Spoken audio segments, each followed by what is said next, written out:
Can I record on my computer also this? Go ahead, please. Okay. I need a permission from you. Yeah. It says that. Okay. Okay, Thank you. just give me a. Okay. Hi, friends. Welcome to our second session of the today's YSL series. Here with us, Dr. Ranjeet Kumar. Ranjeet Kumar is working as a senior research engineer at Chalmers University of Technology at Gothenburg, Sweden, Göteborg, Sweden. And he has a PhD from CDRI, famous drug research institute in Lucknow, as well as JNU New Delhi with a mentor, Dr. Vinod Bhakuni. And his specialization is on protein structure, function folding, and neurodegeneration. So especially about Alzheimer's disease, probably he's going to speak, about Alzheimer's today. And his hobby is creative writing and poetry. So it's very interesting, admix of the things. So welcome, warm welcome to you, Dr. Ranjeet Kumar. I guess right now the time in Sweden is 1 o'clock. Exactly 1 o'clock. So Exactly you must be 1 o'clock. hungry now, right? The lunch break. Actually, the lunch Okay. break here So is at here 12. Yeah.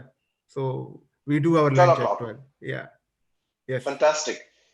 So here with me today, the co-moderator of the session is Shruti Sheshadrinathan, and Shruti has already been here. She co-moderated one of our earlier talk, and that time she was in Mumbai. And now I learned from Shruti that she has relocated. Now she is working as a senior executive at Biocon India Limited. So over to you, Miss Shruti. Thank you so much, sir, for the opportunity. It is my pleasure that I have got second chance to be co-moderating this session.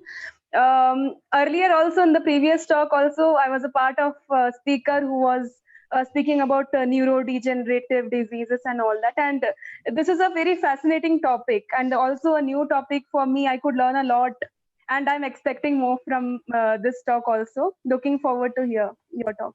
Thank you. Thank you, Shruti, and thank you, Felix, for such a nice introduction. And thank you, Nitin, for being here today. I am just going to share my screen and start the talk.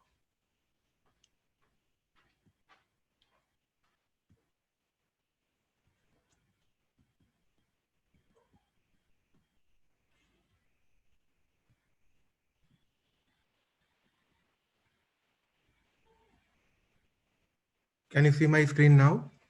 Yes, perfect. Okay. So today I'm going to discuss about my evolution as a scientist and how did I like finding life in the discipline of life sciences. So it's more like an evolution, I would say. And at this point, I want to give some disclaimer before I start that I know that I don't know. There are many things I don't know. And this is just my experiences and observation. It can differ from person to person. The second thing is that my intention is not to offend anybody. In some part of talk, it might come up that might not feel good. But I present my views in the light of my thought process. And I will infuse some lines of poetry here and there. So if I'm allowed to do so, it will be in Hindi. And then I can explain it in English. So here I am. Currently, I am working as senior research engineer at Chalmers University of Technology. And I hold a PhD from CDRI Lucknow. Jointly, the PhD was awarded by JNU. So before I start my talk and my Milky Way of knowledge and how I navigated through it, I wanted to share a short story of Kartikeya and Ganesha. So one day, Narada gave a fruit, magical fruit to Lord Shiva. And he said that if one consume this food, he will be the most knowledgeable. And then there started a competition between his two sons, Kartikeya and Ganesha. And Shiva didn't know what to do at that time point. So he devised uh, a competition, and the competition was that whomsoever will take 3 rounds of the entire universe first and complete it, he will be the one who will win and will get the fruit. So there was a moment of confusion because Kartikeya was lean and thin, very active. He has a peacock as his chariot, whereas Ganesha has mice on his side and he is a little bit chubby. So he was like, what to do now? And in this situation of confusion, Kartikeya was like, let's go. Before even Shiva can put a full stop to what he was saying, Kartikeya was already way ahead of Ganesha. And then what Ganesha did is that he called his both parents, Mata Parvati and Lord Shiva, and he says that you sit here. And he takes 3 rounds of his parents and then says, give me the fruit now. I am the winner.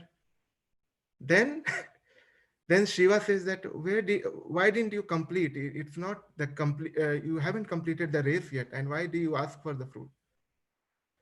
So then he says that as my parents, you are the world to me. So when I went around you thrice, it is equal to going round the world. And I start my talk from there. That the biggest university I have ever been and the mentor that I have ever had, and it's still ongoing, and I think it will go throughout my life, is my parents. So they form the sun of my galaxy of knowledge that I will I navigate through in my life. So I started my formal schooling. Before that, I would like to add few words that my schooling has been very irregular till class 7 because my father was into police services, getting frequent transfers, and because of which we also I have a like a very fond memory of a time where we used to carry our own jute sack. हम लोग हिंदी में उसको बोरा कहते हैं, एक jute sack along with aluminum box, uh, and used to sit on the ground and attend the class. But he was little bit like he was sad about the situation that we are not getting regular education. So he thought that why not make a base for us? And we were made to settle in a place called Hazaribagh in Jharkhand. It's a beautiful place. And there were many universities and colleges, and it was like a temple of learning in the state. That time it was combined Bihar. Now it's Bihar and Jharkhand separate. So I started my formal schooling from JVS, from where I did my class 10th and class 12th. And after that, I ended up like every student. I studied biology basically, and like every student of biology, they will venture out for medicals once or twice. And you know that this is like a general route. So I also did the same. I wanted to go for a profession in medical field, and I prepared, but I couldn't clear the exam, to be very frank. And with the preparation I had, I wanted to use it some way. And then I ended up going into a college which was established long back. It has a very long history, established in 1898. The college is called St. Columbus College, and it's a constituent unit of of Vinoba Bhave University. So I studied my bachelor's there, and the best part of studying bachelor at that college was that this biotechnology program at the was a newly launched program at BSc level, and I think there were only 12 colleges throughout India at that time who were offering this program, and we were one of them. So the structure was not still clear, but the thing is that we had 3 different modules in this: 2 summer training embedded and 1 project work, and it was our first encounter to the real world of science. So I would say that I got a glimpse to work in the laboratory from there onwards. And at that time, the questions were very naive that what kind of career we will be able to make out at this stage. studying biotechnology at bachelor's. So one of my fellow colleague, his name is Santosh, is an entrepreneur. He asked the professor on the first day of induction that what should, where should we end up after doing this bachelor's in biotechnology program? And the professor who was in charge was from a botany background, and he said very clearly, he was very simple, and he said one thing that I myself don't know where you will end up, but I can surely say one thing, that those who will study this program will end up going abroad. And I think this was a great word of wisdom from him, because eventually most of them who stayed and like pursued biotechnology as a career from my batch are successful scientists abroad. Some of them have relocated to India, but mostly they are settled abroad. So that was my bachelor's. Then I was very homesick. I haven't moved out of Jharkhand till then. And as the destiny would take it, I got selected in University of Calicut, Kerala through this JNU joint entrance examination. And this was a kind of a very difficult situation, new place, new people, new language, homesick person. And then I took it as a challenge, and my father was like pushing me to take this up and go to the south and learn. And that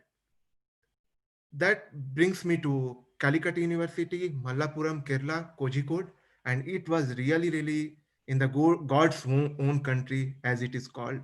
We had I really appreciate Kerala and the structure it has in terms of how organized the universities was and the kind of mentorship we got from there.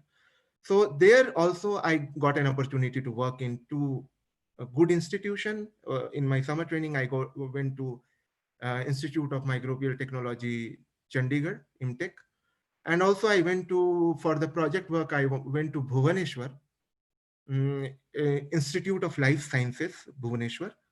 And it was also a very nice experience, to be frank.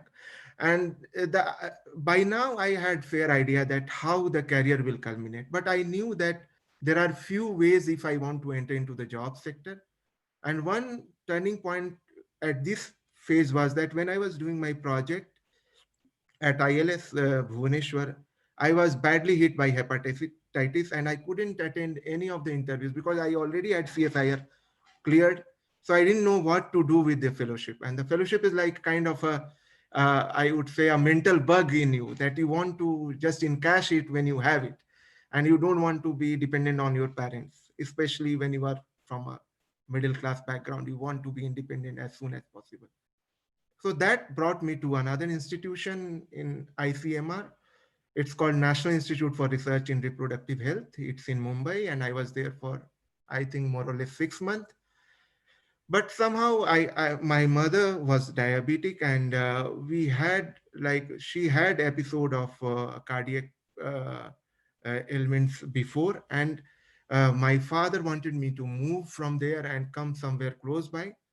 And in this like chaos of what to do and what not to do, I lost my mother in 2004.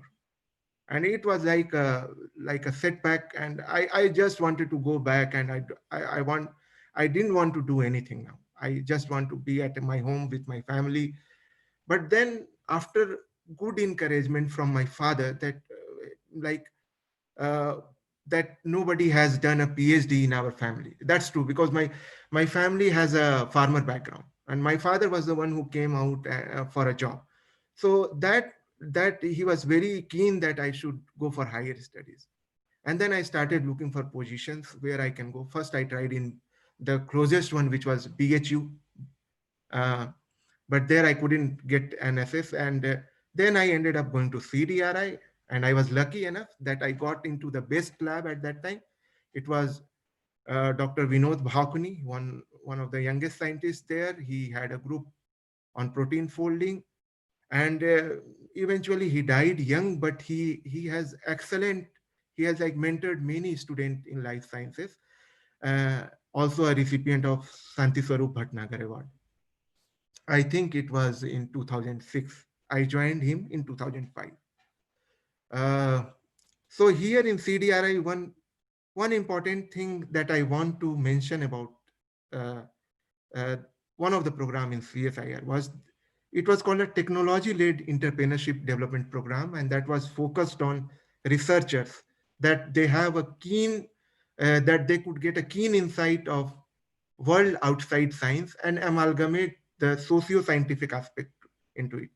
And I think it was one of the like milestone of the entire program that I attended, and I am very happy that I attended that program. And it gave me a, I would say, a very holistic perspective of life. And then I got my degree in 2010. uh, Though I submitted my PhD in 2009, it was a little bit delay due to the processing, but it was a joint degree from CDRI and JNU. And I didn't know what to do with this degree now, because I have never envisaged that going out of the country and doing something. I always thought that maybe I will get somewhere into academics and start my career. But then my mentor, he said that you can go out, have some experience and come back, and then we'll see how you like research, or you want to go to academics, or if you want to go to industry. So he has quite good linkages, and he was kind of promoting a student to at least what one sentence I remember from him, that I don't tell you to go to US. I will ask you to go to Europe, and especially to some Scandinavian place, because he thought that every student of science should have a working knowledge of how science is pursued in Europe. At that time, I couldn't see the whole picture why he wanted it to be like that. But now I can tell you later on my slide why he says so. Then after that, I ended up again in one of the best university in the Scandinavia region, Uppsala University, and it was now time to move from India to abroad. Uh, I came to Uppsala, and being from a small place like Gandhinagar, uh, a small locality in Hazaribagh, coming to Sweden was a big challenge for me. Challenge in terms of weather, in terms of the environment, in terms of the culture. And when I came here, I think it took more than 6 to 8 months for me to get adjusted to the environment. And that was like, and here there was a different kind of mentoring, different style of doing the things. And that led me in a, uh, it gave me some mixed experience. And I wasn't very satisfied to revert back to India and start something on my own. So I took that experience as a challenge, and I wanted to move to another field, because I wasn't that successful. I would say, like, everything is counted in terms of paper, and at that time I couldn't garner more paper or something which I could be proud of. So I moved to another university in Scandinavia, in Sweden itself, and it's called Örebro University. The professors were very helpful. I was going to change my field now. I was going to work with C. elegans, right from protein chemistry, ribosome biology, antibiotic resistance. Now I go to antibiotic resistance from a different perspective, whereby we use C. elegans as a model and then challenge them with uh, environmental toxicant and see how it was called a dose dependent site specific environmental quality analysis, the project. And it was very nice, because right from the conceiving the project idea to delivering the ultimate result, everything was in our hand. And I got a very good fellow colleague who was on sabbatical from Bach, and we two established a good rapport. And it was really fun working here, because we learned a lot. The degree of independence that and faith that the PIs had on us was tremendous, and we enjoyed every moment of our work here. And it was like, now it's time to return back to India. Uh, but something in me was still looking for uh, expansion, and it was that I wanted to go back to my own field of protein biochemistry. So I ended up going to. I was interviewed through a nature jobs interview from a professor in University of Bern. His name is Dr. Mark Solios, a very celebrated name in field of copper and bacteria and copper as antimicrobial agent. So I went to him, and it was really nice learning from him. Uh, and but we realized after the interview and the salary setup and everything that we are not going to University of Bern. We are going to a new facility which is going to be created at Tomsk State University. Unfortunately, this project didn't last for long. We were supposed to be there for 5 years, but my boss was a little bit annoyed by the bureaucracy setup in the university. And also, there was a little bit of unrest between different labs because we were getting European salary being in Russia, and this was not acceptable to many. So that project ended up, he himself resigned. But one good thing I did here was that when I was studying uh, more about copper and role of copper in as an antimicrobial, and the project was called nano pumps, and the idea was to develop copper based therapeutics and understand copper transport within the cell. So here I did a course on Ayurveda, actually a small course which was run by a young budding guy from Pune. He wanted to start something like National Library of Ayurvedic Medicine, NLAM. And he was nice enough, he was offering the course for free, and it was an online setup, and I learned a lot from him. And now when I reverted back, I knew that these courses are now paid courses, but at that time I did it. So it was kind of, it gave me the Vedic perspective of pursuing science and understanding science in a better way at that time. Then since I lost my job, I just it was a golden moment for me. I always wanted to go back to my parent university, and at that time the university was growing. They have now started a master's program which was not there, and I was recruited as a ad hoc faculty at that time. I worked with the student, it was nice there, but the thing is that these positions are contractual, you can't continue for long, and I have to run a family also. And since my family has had an exposure to the Western world, they were keen that I move to a bigger city or do something, because in smaller city, you have very limited option. But still, I was enjoying time with my family and parent there. And eventually, I was also teaching in the same college from where I graduated, St. Columbus College, and the learning was immense. And I did not do anything. I went with the flow. I gave an interview before leaving Tomsk in January, and there was no position at that point of time. But Chalmers soon sent me a mail saying that they have a position for me, and there's a opening if I am willing, and if I haven't found anything yet, I can revert back, and this will be initially a 2-year position, but if things goes fine, then we will see. And this was my reverting back to Sweden again. And this 2 years is now like uh, I got a proper position in the university, I would say. And here I got to develop my skill and learn not only from the Chalmers University, but nearby university like University of Lund, Gothenburg University, and Umeå University. I did many advanced courses being in this profile that I have now. And the entire idea is that Chalmers is an engineering-based institution, and very much on to the innovation and sustainability. And they are fostering into and they have a very small biological engineering setup, but they want to venture into interdisciplinary science.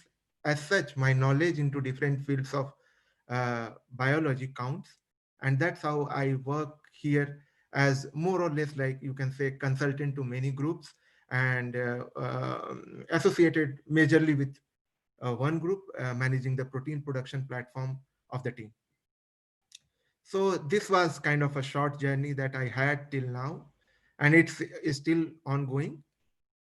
So from here, I would like to take you to the journey of mentors who have sculpted who I am today. And I start again with a small story. This is the story of Jamvant. And you know that once when Hanuman was supposed to fly and he didn't know that he has this inherent potential to fly, then his fellow colleagues Jamvant acted as a guide and said that, see, you have this inner potential to fly, and if you try, you will be able to make it. It's only a transient loss of memory that you are not able to do so. So I take this opportunity to remember all those Jamvants in my life who have helped me fly like a Hanuman in my career. So here are the list of people. First, I would like to thank my teachers at St. Xavier's School, Hazaribagh.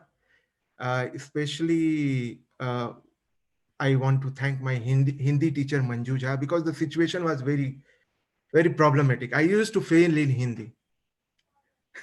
And my father used to say that I haven't seen anyone failing in Hindi, and it's a shame that we belong from a Hindi belt.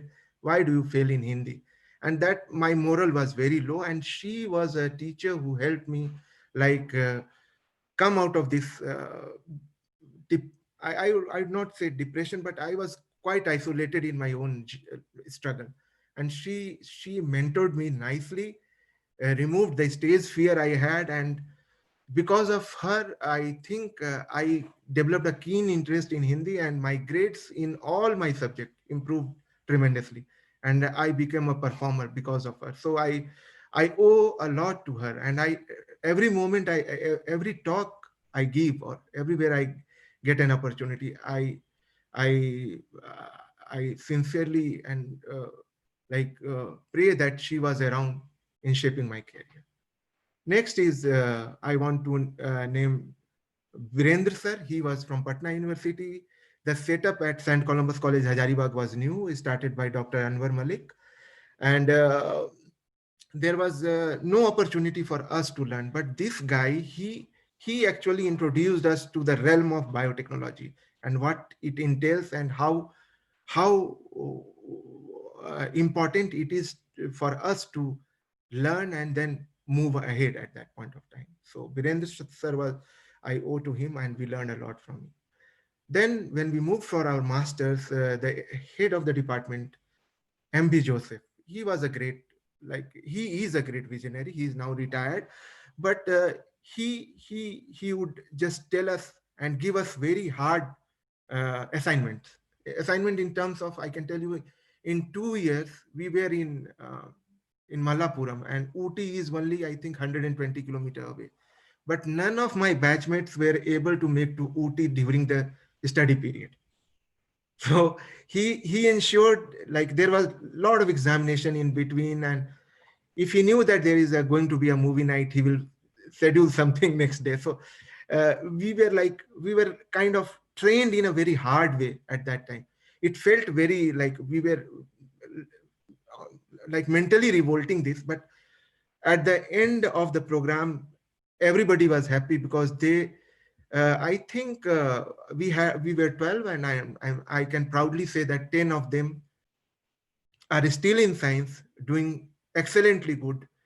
I think 4 or 5 of them are in US, and rest of them in different parts of world.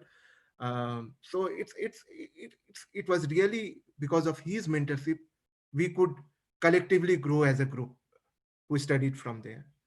Then my small, like, stint at NIRRH Mumbai was also rewarding, because I worked with Dr. Nafisa Balasinor, and she was a very, like, a motherly figure, I would say. And at that time my mother passed. I didn't have any excuse. I didn't want to leave that lab because I had very good fellow colleagues. They were really nice, but I didn't had any choice at that time. So I had to leave, but her guidance was very important. So then I moved to the people in my PhD and postdoc who entered, who were my mentor. In PhD, I have already talked about Dr. Bhakuni.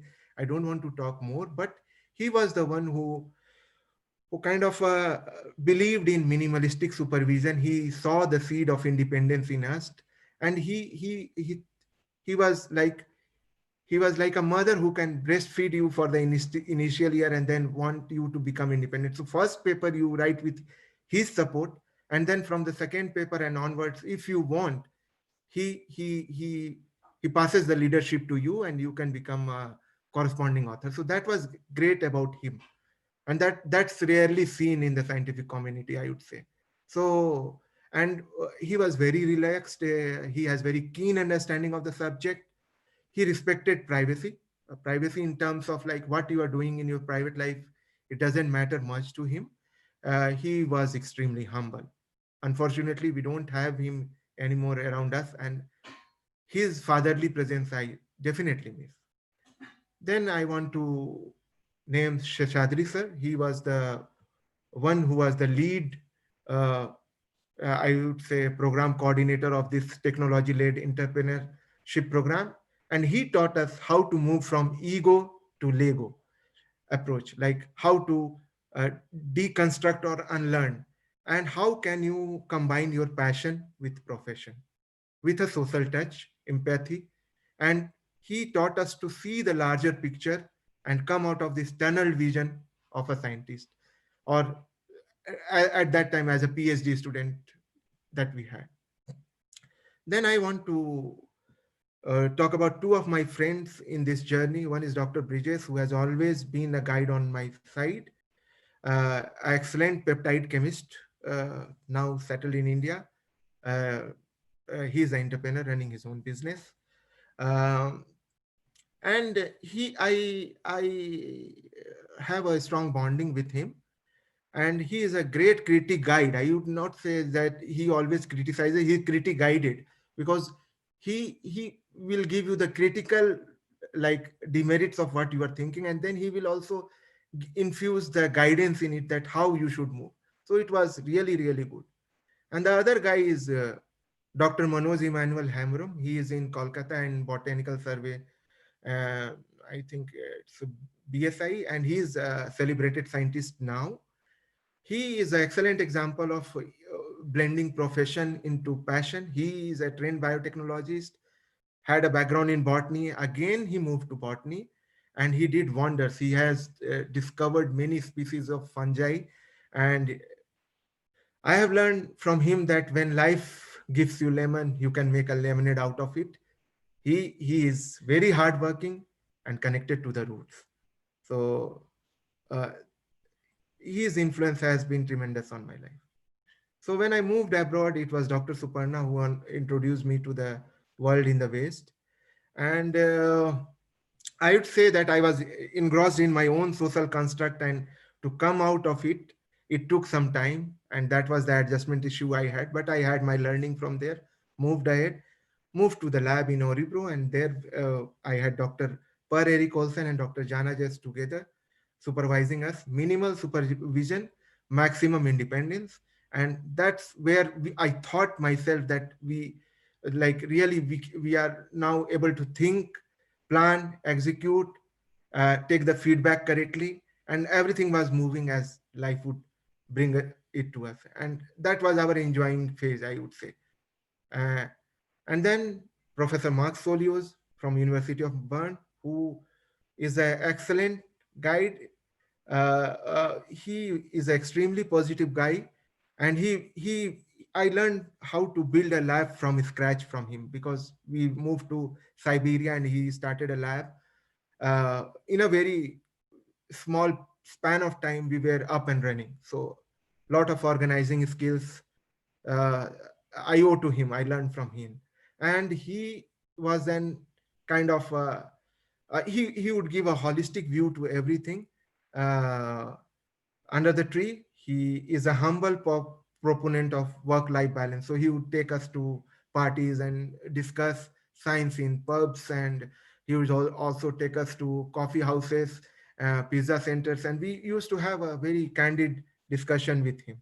So I owe a lot of a part of my personality is also kind of in the Siberian city when it's all and I went there in December. You can imagine when the temperature was minus 30, minus 35. So anything beyond minus 20 was same for me, because I had been in Uppsala and I have seen these conditions. So it was kind of good, but being him on the side, it was really, really the best period I had as a researcher.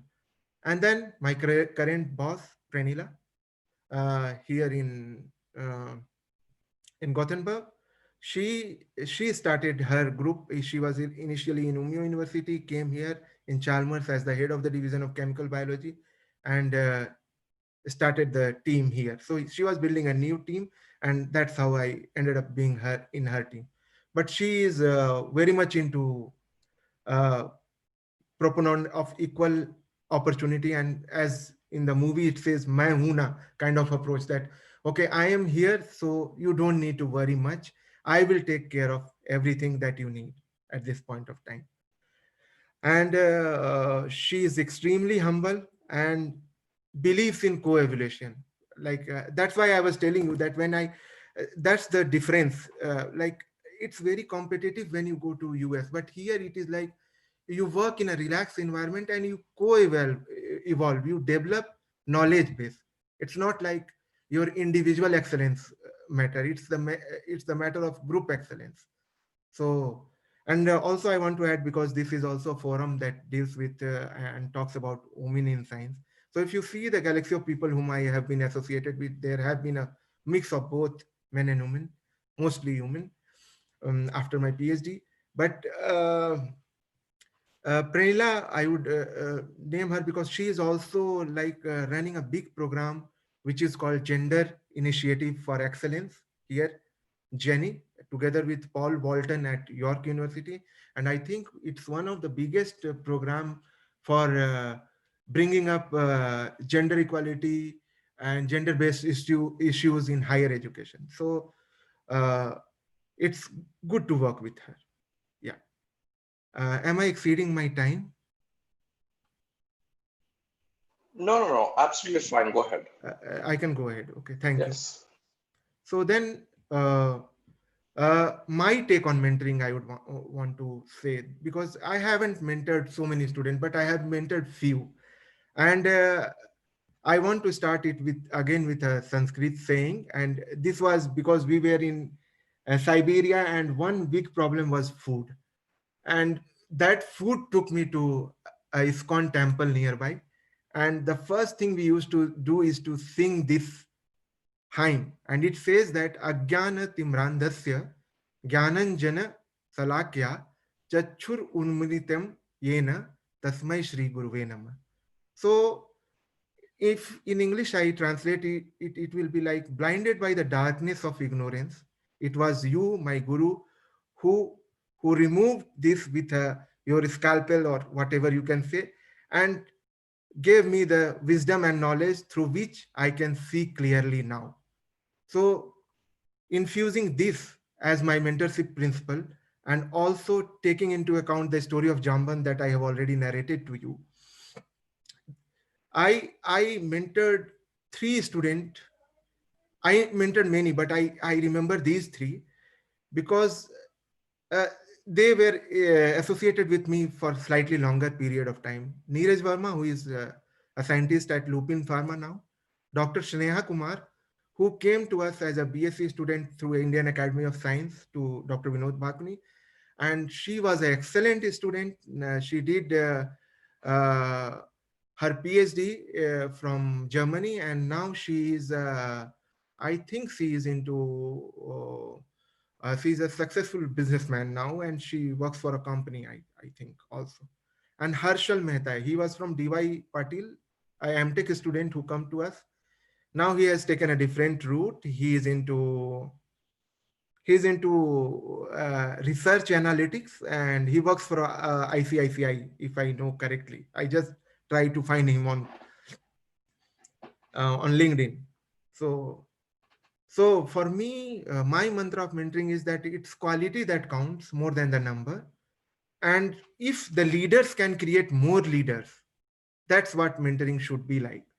And I'm sorry because we had a small baby at the time when this mentorship program was rolled by Felix, and I just chose two students, and then I couldn't make it through because it was hard with a baby at home. So if in future you have a mentorship program or rolling out, I would be happy to take it uh, head on. Yeah. Then on critical thinking skills, I would say that eventually everybody will pass through it, and unconsciously we all go through it.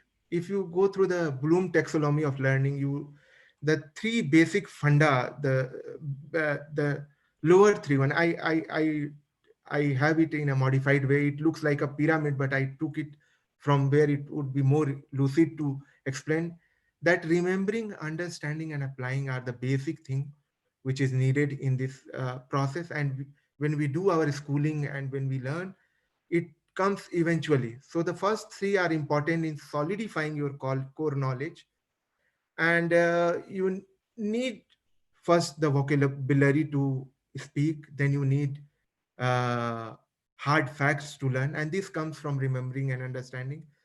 In applying, you apply that learning that you had to a different situation or a similar situation and see how it happens. So but the top three skill, like creating, evaluating, and analyzing, is the part of the critical thinking. And I think whomsoever goes from masters and onwards, and also now in the new education policy, and with the advent of many changes in the educational module, I think it's shifting towards more critical thinking now. And uh, so I want to share a quote of Martin Luther King that says that the function of education is to teach one to think intensively and think critically. So intelligence plus character, that is the goal of true education. Hindi में बोले तो ऐसा होगा कि आपको बौद्धिक रूप से तो सशक्त बनना ही है, आपका जो संस्कार है, कैरेक्टर है, ये दोनों को जब आप मिलाते हैं तभी रियल एजुकेशन का जो मतलब है सॉल्व होता है. Then I would like to have this quote that we should not forget that the true purpose of education is to make minds, not careers. Careers you will anyway get, like जीविकोपार्जन हम लोग हिंदी में बोलते हैं उसको, कि आप जीने के लिए कई एक रास्ते आपके खुल सकते हैं, लेकिन आपका दिमाग कितना खुला, यही एजुकेशन का काम है. तो ये ज्यादा इंपॉर्टेंट है मेरे हिसाब से. So ability to think clearly and rationally about what to do or what to believe. In the world of fake news or yes, you have to find a fine balance. You have to see, you have to judge yourself, think, analyze, and then create.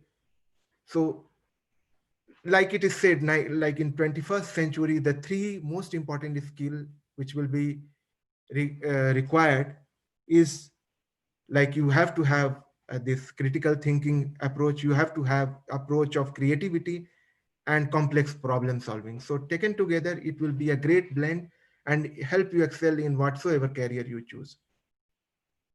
Going by the quote of Albert Einstein, we cannot solve our problems with the same level of thinking that created them. Albert Einstein. And I am a true believer of that there are different level of like consciousness. You are conscious, you are subconscious, and there is a super conscious state of mind. So you have to churn out that super conscious state of mind to bring the best out in. And that is what critical thinking is all about. It's all about reflecting on yourself. So now a little bit on quickly on lab culture, group communication, problem solving, and conflict resolution. So for me, group communication is, do you ask a question as a show off, or you are really interested in the answer? It always happen in the group, in a small group setting. Whether communication is just to have a conversation, or you want a true connection, you want to build connection, you want to have a dialogue. For me, problem solving and conflict resolution is all about, do you want to have a response or you react quickly? And what kind of solution you are seeking? Are you seeking a solution just to serve a short-term personal interest, or establishing a culture of trust? We see this even now in Europe. Like we deliberate a lot about this thing. And one best thing is that here we have a flat hierarchy. So no sir, no madam. Everybody can discuss with everyone else in the group, and they are all at the same level, and your ideas are heard. So this is also a way to resolve conflict when you are given a space to be heard sympathetically. Teamwork. I think science as such is completely a teamwork. Without teamwork, science cannot progress. So it need collective consciousness to solve a problem, irrespective of the discipline. So you have a problem, it doesn't matter whether the solution comes from mathematics, or from humanities, or from core fundamental science area. The idea should be to solve the problem. And when you do it through different subject and different disciplines, you get different vantage points to look at. And the background picture I have is that in teamwork we should have shared leadership. If you see bird flying, they fly for long because they change their positions in a v shape. And I would say that this v shape is a victory. When you change leadership, you go for a more democratic setup, it helps. Active listening and empathy, it's very, very crucial. And I think hierarchy inculcates ego. And we should remember that we have 2 ears and one mouth, so we have more to hear, more to listen. And you have to change the position. You have to change the position. That means I'm telling you to be more empathetic.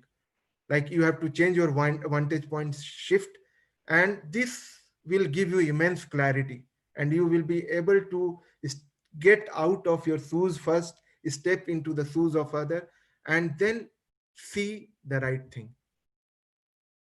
Cross cultural communication, I think this is very important when you move out, and it's a challenge. I also faced it, as I said, in my first postdoc, because here if we, somebody here coffee time is called fika, and if somebody invites you for a fika, it's not it's treated bad that you don't respond to it. Even if you don't like coffee, you go there, sip some water with them, it's absolutely fine, join them. So I am taking just one example, but understanding our own unconscious bias is important in this situation. It should be empathy driven when you do this, and there should be some element of psychological safety. It's a more talked about term here in West now, that within a group there should be like some kind of मनोवैज्ञानिक सुरक्षा, कि आदमी बोल रहा है उसकी बातें बाहर नहीं जाए. He should not feel scared of other member of the group to speak his heart. That is important. So, and it's also important that we have faced this, and we face it, that avoid commenting on the background based on, be it on sex, be it on different nationalities or ethnicity, uh, or any basis of discrimination. We should completely avoid that. Then comes decision making. Decision making is important, and it should be organic and not cosmetic. And that's why I again call it that the leader should do away with the unconscious bias, and the decision should be based on facts, and also it should be driven possibly bottom up if possible. It's not possible always. And then I would say flexibility is important. So first comes the brain and then comes the heart in our logical way of thinking. I would just request you to flip this, take the heart first, and let the brain come next sometime, and you will see the change. About time management, nothing more to say. Everybody has 24 hours, same amount of minute, same amount of seconds, and it's non-refundable and non-renewable. So you have to be very, very keen to understand this and use it wisely. You have to differentiate what is important and what is urgent.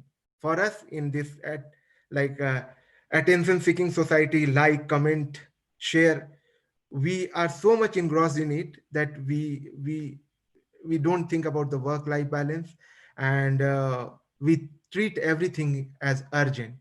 So think about it. What is important for you? What is urgent for you? In Hindi, in the philosophical term, मतलब holistically life के बारे में हम लोग ऐसे बोलेंगे कि आपकी कुछ जरूरतें होंगी, कुछ चाहते होंगी. तो आपको एक बैलेंस डिसीजन लेना है कि जरूरतें ज्यादा इंपॉर्टेंट है कि चाहते ज्यादा इंपॉर्टेंट. ऐसा नहीं कह रहा हूं कि चाहत को रखना बुरा है, लेकिन दोनों को बैलेंस करके चलने का. need and uh, what you think about it. And then I would say that you need three hobbies: one to keep you creative, one to keep you in shape, which is very very important to be in shape, and one to make more money. And if you can amalgamate all these three like Felix did, then it will work wonders and you will have a blissful life.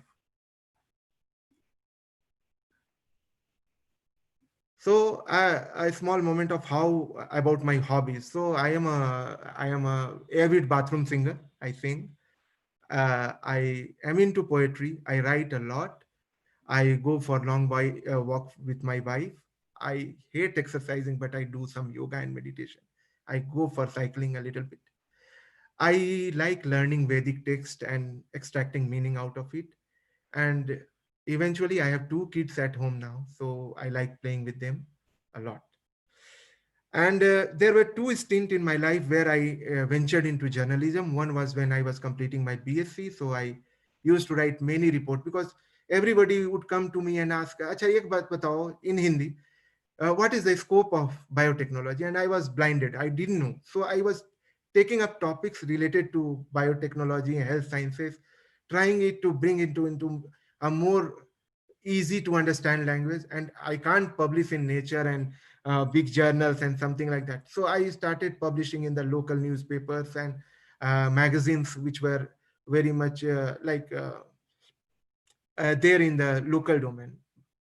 Also in the project, we didn't have a well established lab in the bachelor's program, so we choose to work on tribal medicine, and we were working on different aspects of using like a nutraceutical as the base model for developing Jharkhand, because there are many tribal population and they have their own system of medicine.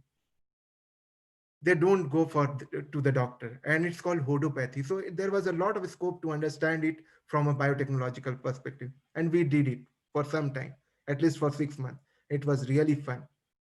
Then I want to talk about, I write for a platform Hindi Kunj at that time, and also I joined kind of a mentorship training program with youth portal. It's called Youth Ki Awaaz, the voice of youth. It's still running and up. And I did a like I worked as a correspondent for them, like freelancer, and I wrote many articles on science, on issues pertaining to happiness, on different subject. If somebody is interested, I can just share the link later on. And then into my poetry, I write at the rate Gyan Anubhav. I have a Facebook page. There I share my poetries. It's more like has a spiritual blend and more on the motivational side. And then my philosophy and inspiration, Sarve Bhavantu Sukhina, it's the basis. So Om Sarve Bhavantu Sukhina, Sarve Santu Niramaya, Sarve Bhadrani, Pashyantu, Ma Kaschit Dukh Bhag Bhavet. So it's like a holistic model of life. And that's what, like, let all be happy, let all be free from illness, let all see what is auspicious, let no one suffer, and let there be peace, peace, and peace. And at this point, I say that we do not need to outsource our problem, take it head on, and work for a greatest common good. That's the goal. Then the second concept is lagom.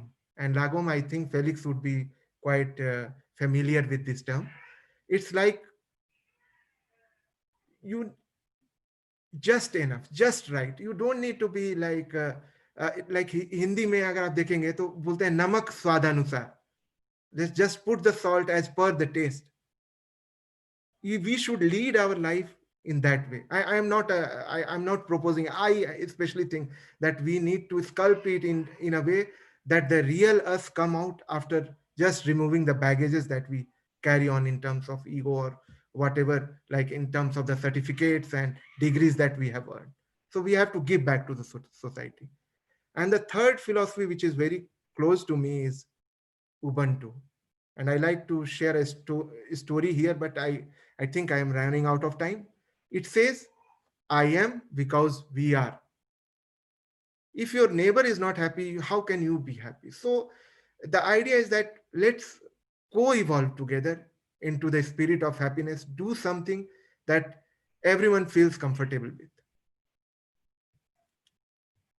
And then, yes, inspired partly by what Felix was doing, and also we had a lot of requests from local people in Jharkhand. We started a platform known as Knowledgians, which is mix of knowledge and experience. And we did our first program last Sunday, and it was a career counseling session, and it was very well received. The idea is that uh, we connect to communicate and establish dialogue rather than giving sermons like, okay, you do this, you do that. And we hope to create a platform where we can help each other. That's also, there is a lot of hopelessness among the lessness among the student, especially if you go to the tribal belt in Jharkhand and they don't have access to the education. Also, there is a big problem. Like now, many of the people want to pursue higher education. They don't know how their career will shape up. So we are trying to help in a very regional way to these candidates. And I think we need more Felix. We need more people who can take leadership role and create more leader in the society in this process.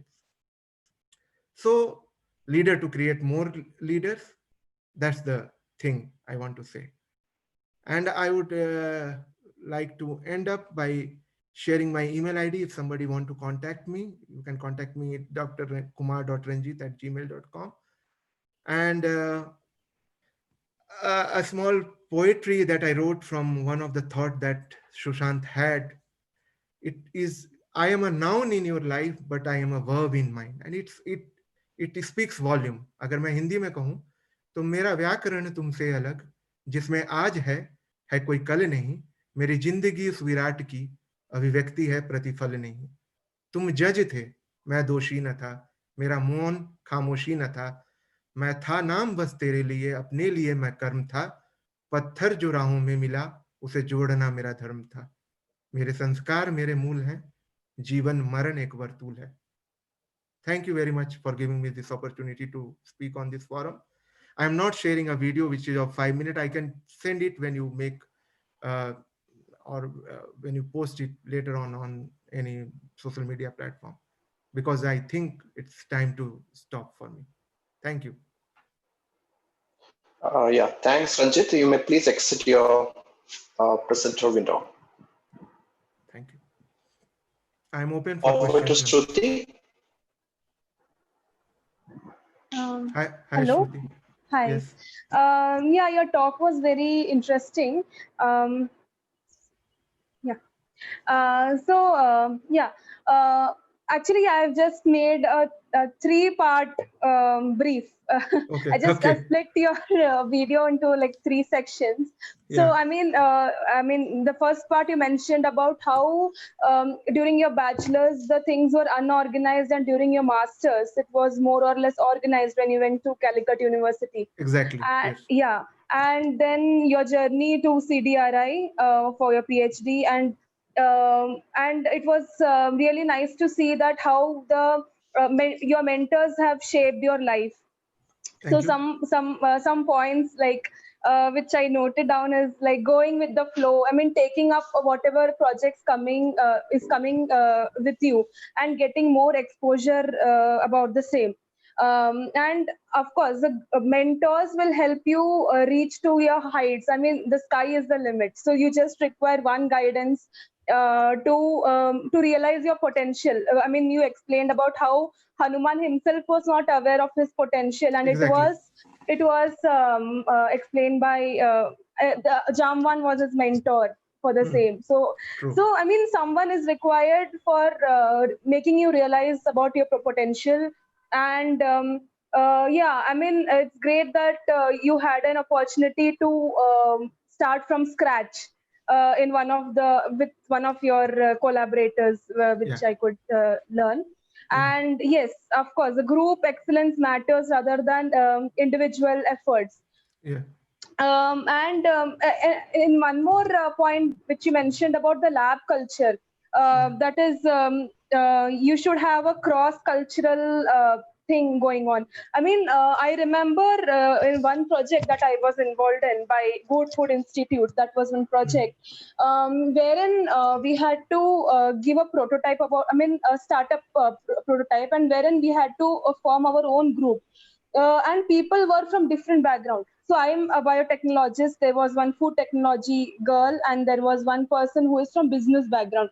And the way the conversation was going on. So I mean, when you speak with people of different disciplines, you tend to learn a lot, because when you are with the people of the same discipline, they have a same mentality. I mean, they think in a same way. So Yes. when you have a collaboration with the people of different mindset, you Mm. expand the horizons of your knowledge. Mm. So I mean, that helps you develop furthermore. And it's great to know about your hobbies, about your poem that you write, and the science communication and different, I mean, different articles that you write. But I was curious to know about your research highlights. I mean, Yeah. that was something missing in your presentation. Yeah. I mean, how? I Yeah. purposefully remove that thing because Okay. anybody can go and check ResearchGate, can Hmm. check onto the Google Scholar and find out what I am doing. But I will No. brief you a little bit. Yes, I So mean, I I start. went through I just went through your Yes. the research gate. I just went Yeah. through. I mean, it would be better if you can highlight few points. I mean, how you have applied it, how it is useful for the real life. I mean, how it could be translated. Just a highlight so that it would be Uh, beneficial. so initially, I started you would say it as a molecular microbiologist. Yeah. I work with Mycobacterium tuberculosis, the two important protein in the life cycle of mycobacteria, which is supposed to be the drug target, isocitrate lyase and malate synthase uh, in the TCA cycle. And from there it was a project more or less to understand the protein biochemistry in detail and try to find out inhibitors. On the same line of work, i I got to do a PhD which was more on finding on antibiotic resistance and using bacterial ribosome as a target in my postdoc. So it was a build up, one step more. Then from there, again related to antibiotic resistance, that how does the bacteria develop antibiotic resistance in the environment. So it was the part, a totally different molecular biology approach to it. And then I reverted back again, where I was doing copper as antimicrobial. So all is related. I didn't do it purposefully, but it is Mhm. like one block fixing into another like a Lego. So you go on creating a structure. And Mhm. after that, since I worked with copper in bacteria, I get an opportunity to work in copper in eukaryotic cell. Mhm. And since copper has a very important role in neurodegeneration, accumulation of copper is seen Mhm. in the plaques that is there as Levy bodies in the brain of Parkinson patients.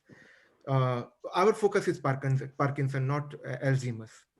So we work with a protein called alpha synuclein, which is known to be the key culprit as of now. And we try to do the structure function. And this protein is intrinsically disordered protein. It's a very uh, important protein. Uh, but it takes a particular shape when it interacts with membrane. So now, right now, what we are doing, we are just looking into all the related aspect that leads to copper metabolism, be it copper in cancer, copper in neurodegeneration, and major focus is neurodegeneration of the group. But we also have offshoot where we see copper in cancer. And then we look for the modulators of different proteins that shuttle copper from one protein to another and try to understand this mechanism. Yes.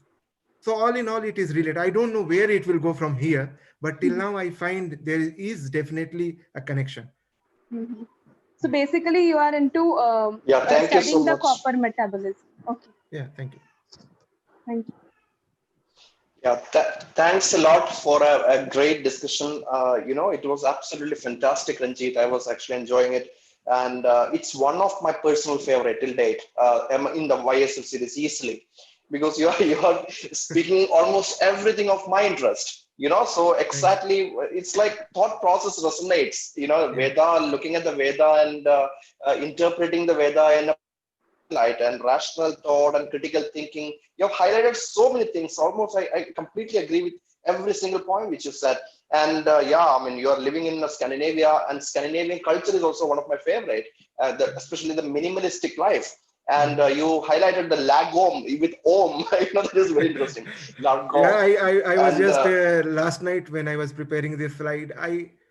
Since I started with Om Sarve Bhavantu Sukhina, then yeah. Lagom. The next thing I was thinking about Lagom, and this Om was like, okay, let me write like this, and then yeah, That's super creative. I can easily and say that. And also lagom, one point I want to add, just a little bit. I said Ubuntu. Ubuntu. Ubuntu, if Yeah. you say it in Hindi, wo bano tum, wo Wow. bano tum. So Mm. if you try to play with the word, so you have to become that. And who is that? Like so. That's how I see it. Yes. Yeah, fantastic, Ubuntu. And yeah, well, the Swedish culture, because you are in Sweden, the ordning, Ortsreda, everything has got proper place and proper order. It's, Yeah. it's a philosophy I totally agree and totally follow. And coming to the Scandinavia in general, Sisu is a term which oftentimes comes into the YSL series. Okay. You really need a Sisu and Hige, the Danish Hige. Yeah. Yes. And Yes. and you have actually highlighted collective leadership, and the Hindi is very extremely important that you are actually writing shorthand. And I totally appreciate your Nolarians, right? Your Thank new you. group, Thank you. Yes. Thank fantastic you. initiative. The Yeah, it's a Eh, Hindi is extremely important, because not many science communicators are there in Hindi, and that's why Dr. Nitin is also with me. Nitin is also very much interested in Hindi promulgation in science communication, good science in Hindi. That's really really important. Well, Yes. myself, I'm doing that contribution in Malayalam. Coming to Yes. Malayalam, by the way, my mom is watching it live, and she was actually listening to your Vedic, thing, and she sent me some message on Atnyana Timiranyasya. That's entire slogan she was writing in Yeah. Malayalam, and hello, Yes. Yes. Amma. Yes. So she's watching it live.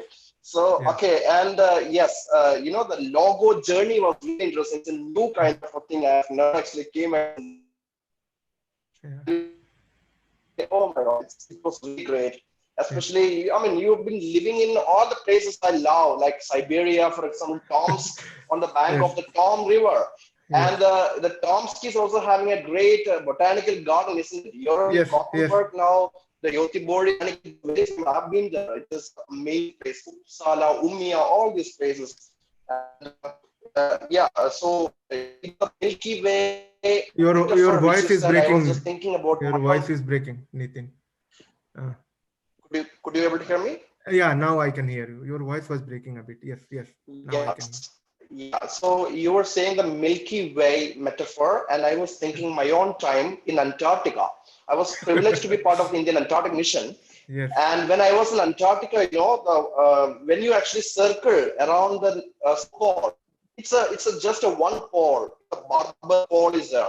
If you circle around the pole, you're virtually circumnavigating the entire Earth. It's the same kind of yes, yes. representation of your story. Amazing. I really enjoyed your talk, Thank and you. Thank you yeah, so much, absolutely Felix. fantastic. So Felix, I would say yeah, that I you would are like also an to. inspiration to us. Like whatever we plan or whatever we do, I got a fair share of inspiration from you also. I must acknowledge it at this platform.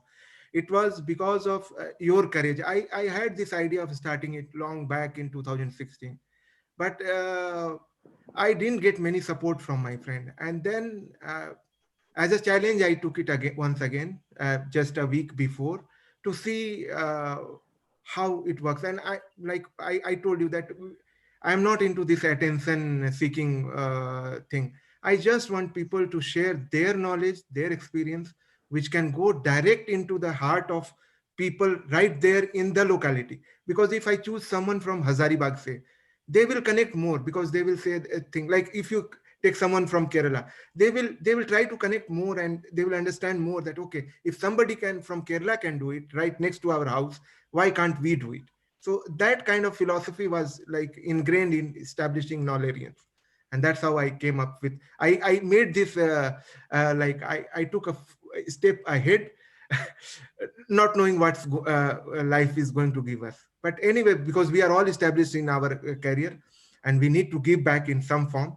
And I have learned that thing from you also, uh, that how you give up to the society in different forms, in your local language, in your outreach programs, in your way you communicate science. So kind of that, as I said, that leaders create more leaders.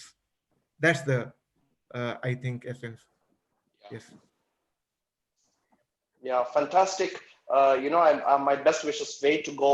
Road is really open in front of us. So yeah, welcome aboard. We also have Yeah. Dr. Nitin Trivedi with us. Over to you, Dr. Nitin. Yeah. Thank you, Nitin. Thank you, Dr. Felix, Thank you. and Thank you. thank you, Dr. Ranjit. It was a wonderful talk. I literally enjoyed the way you covered several aspects, of your personal journey, then spiritual information and your interest about journalism and poetry. And I am happy that sitting in Sweden and you are working for the people of Jharkhand, your native. So this quality, we can see very rarely we can see in a person. And I like your all these quotes about spiritual life or Vedic mantras and all. I Thank literally you. enjoyed, and yes, Shruti said the scientific information was Mhm. less, but I think I request all the participants that please visit Dr. Ranjit's profile. I think it is there on ResearchGate and Google Scholar. And if you have any doubt, please contact Dr. Ranjit, and I'm sure that he will help you out. Thank So you. You can contact thank me you once personally again. also, if you Yeah, want yeah. some Thank you details. once again. Thank you. Thank you once again on the behalf of Young Science Leader family, and I wish all the best for your future endeavors. Over to Thank you, you. Dr. Felix. Yeah, thanks.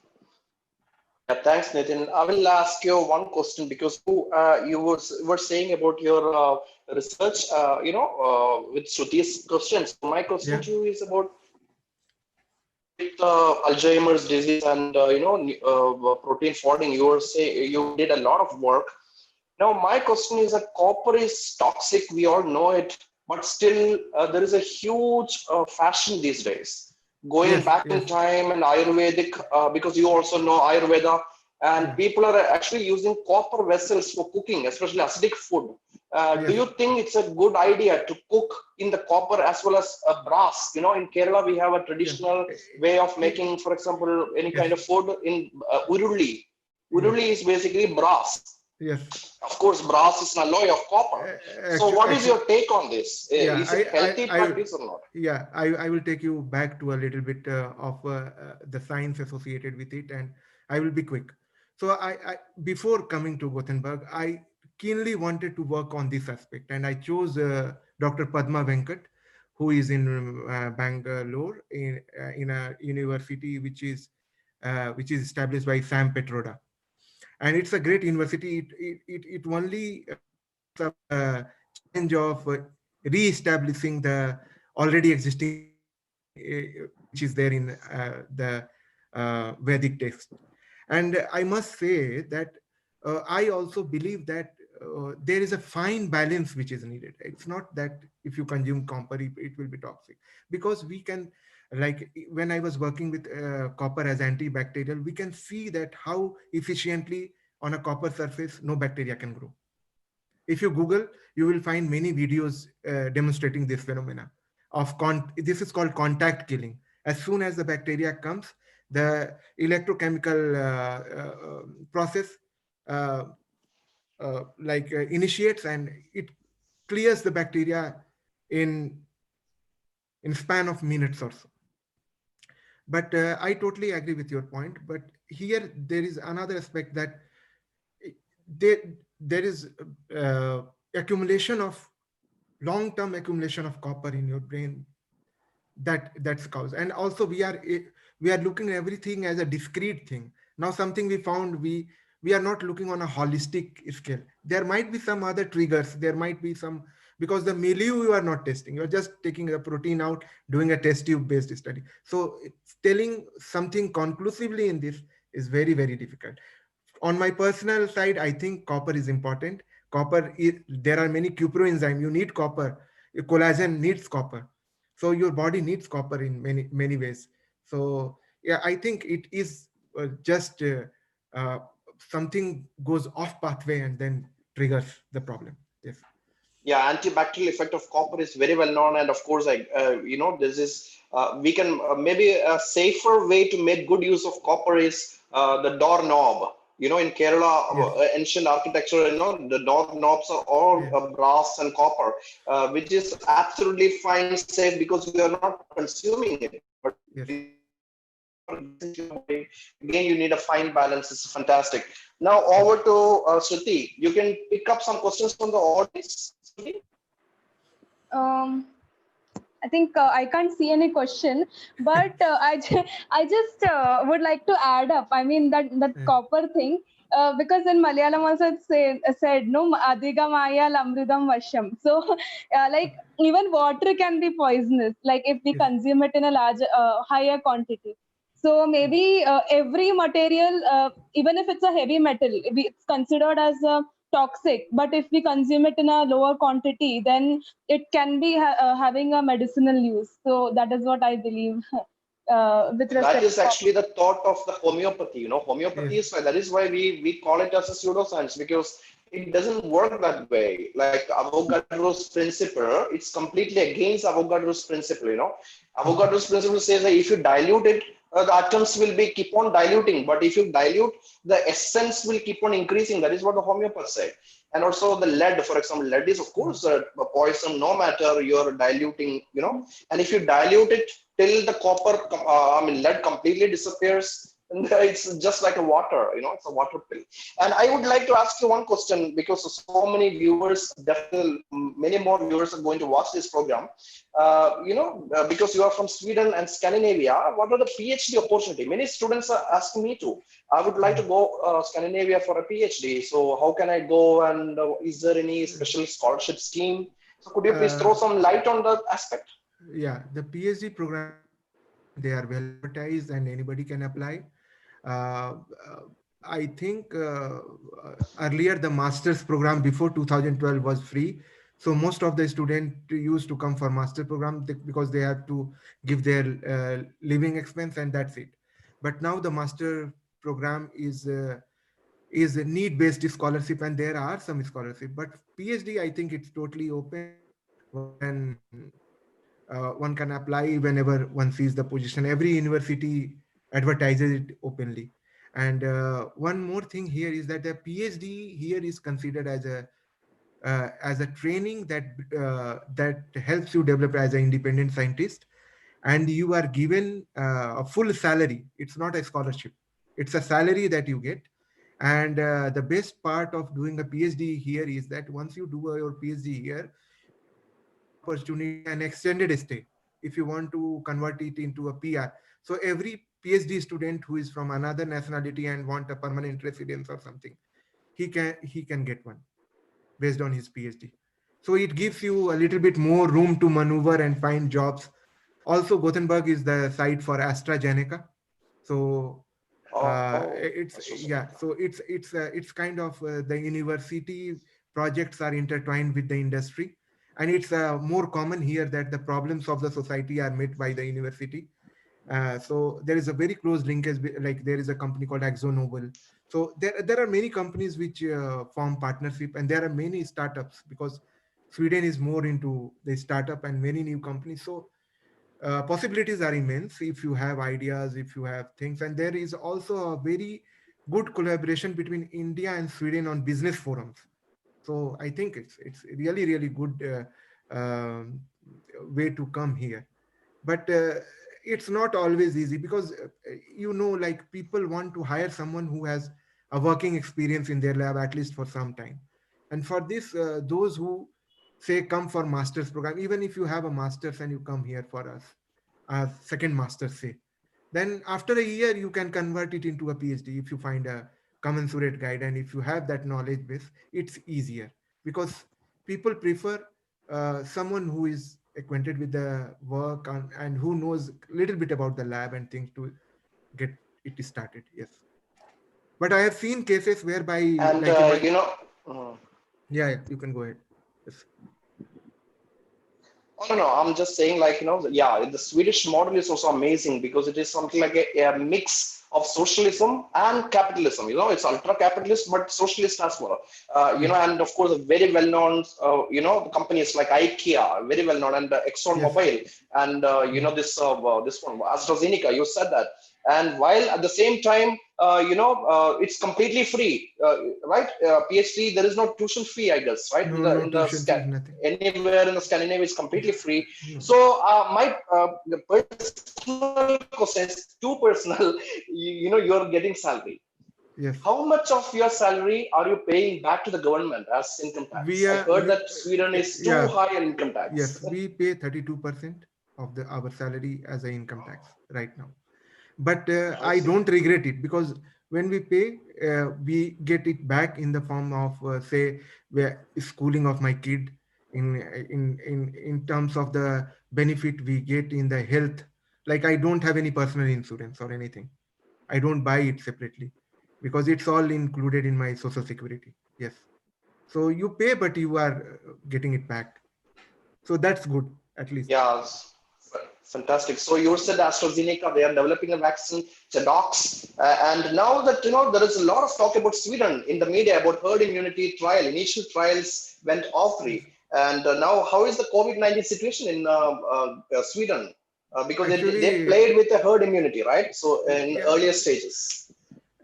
I don't think there has been much change. See, it has been an advisory by the government, and Sweden. I think in the Swedish culture itself, it's engraved that people like more of isolation. So even if you see five people standing on a bus stop, they will stand at five different points. Sometime when you go in bus, you will be alone. It will be like a shuffle drive in the bus. So there are very, yeah, and it happens most of the time when it's a full day also. So uh, but having said that, the university for which I work, they have this 50% strength right now that we are working on, and everybody is free to work from home. But then there are new batches of students who have come in, and since there are international students, so campus program runs as usual, but there are the batches are small. So it's more on the teachers now to run this. It's really, really difficult, and it cannot be changed overnight to an online platform or something. But yes, there is a massive demand for it now to do it like that. Sir, I have one question. What work culture is? I mean, what did you like in Sweden as a work culture that can be implemented in India, which can be lacking or something like that? Yeah, a very I mean, good what do you question. like? Very, very, Yeah. very good question, because we still linger with the colonial mindset, I would say. Mm. I'm being very naive, but this is what I have to say. Because if you go to the university, I still remember going back to my university, you have to stand outside the vice chancellor's office. Or if you, I don't know about the big central university, but at least in the state university, it will be very hard to meet a professor or a teacher, and you have Yes. to follow that. But here the hierarchy is flat. Hierarchy is flat means you don't need to care. You can just jump in, you can write mail to them, and you tell them by their name. You don't add a title to it. You don't need a like a to add anything, and this helps a lot, because then you can approach to a guide as a fellow colleague, not as a like a, he is something big. And then he also reciprocates in a way that he, when you are eating lunch in the lunchroom, he will come and sit with you. So you should be comfortable about that. He will talk about your family, so it's more like a closely knit family. But Mm. there it's like more hierarchy, Yeah. more hierarchy. And the more their hierarchy is there, the more trouble is there in establishing link and bondage. Yes. Mm-hmm. Okay. I Thank think you. maybe the new faculties who have been trained abroad and go back and give to the nation, they bring the culture with themselves. That's a little bit different from what is pre-existing right now.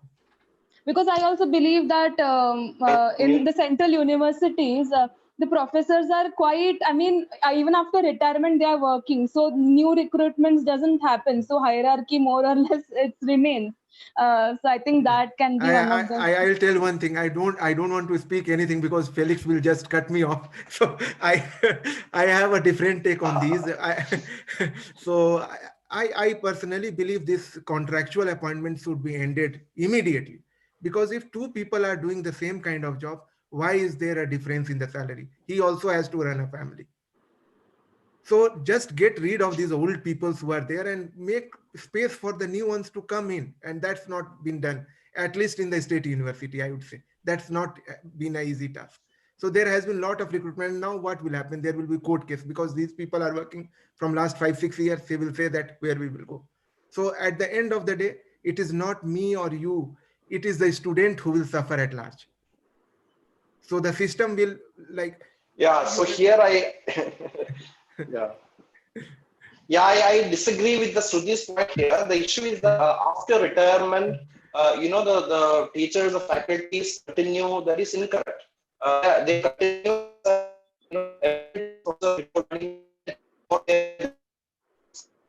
your voice is breaking, Post Felix. Yeah, retirement, nobody can't can hear. continue. We can't hear you clearly. Sorry. Can you hear me? Yeah. Yeah, now we can hear you. I have my internet issues.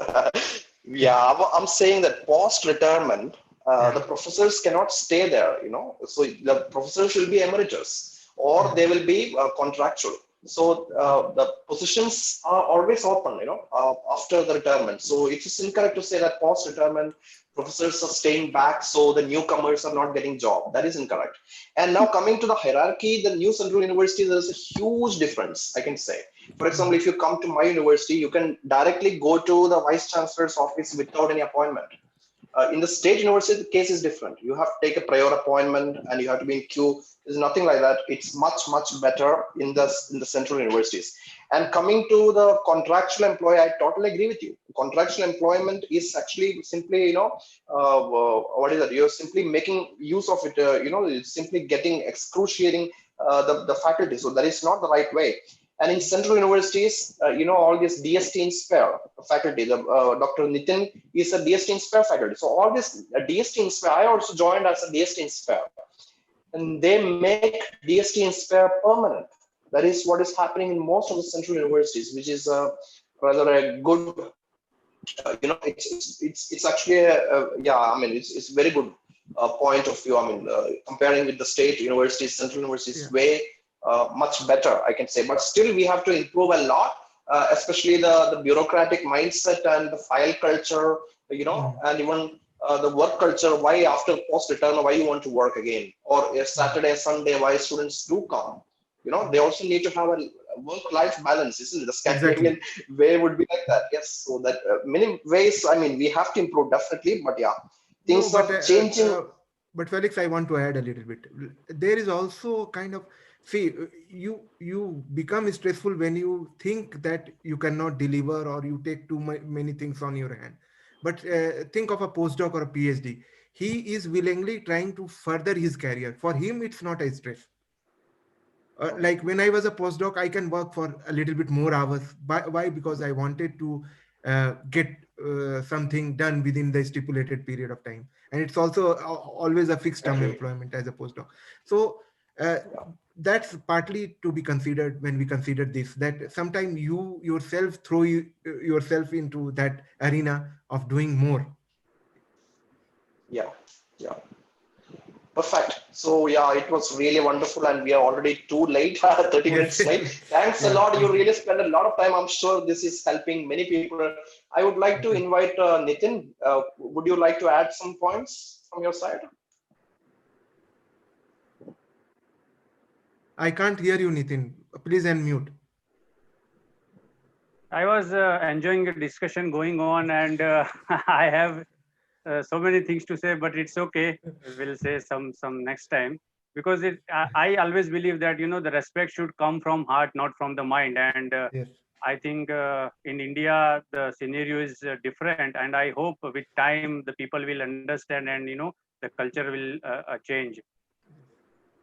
Yeah, it's evolutionary, not revolutionary in India. It's Yes, yes. evolutionary. So I think we have to, we have to give examples from our own, and then maybe the people can see, and the Exactly. changes takes place. Yeah. So, So Very nice. Mm. Ranjit, how do you like the Scandinavian lifestyle? Have you, I mean, do you enjoy smorgasbord and other Swedish food? Because you've been living there for quite such a No, long no, time, right? you are right. Yes, I have been. It has been almost a decade now in Scandinavia for me. But having said that, we like me and my wife, we are first of all vegetarian.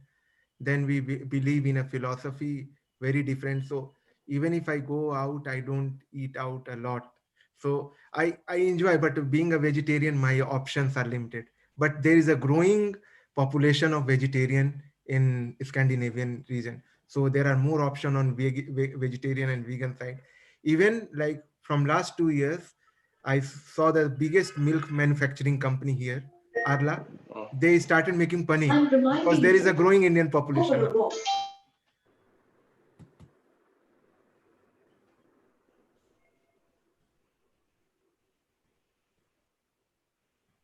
So there are many options Mhm. and food Yeah, alternatives also.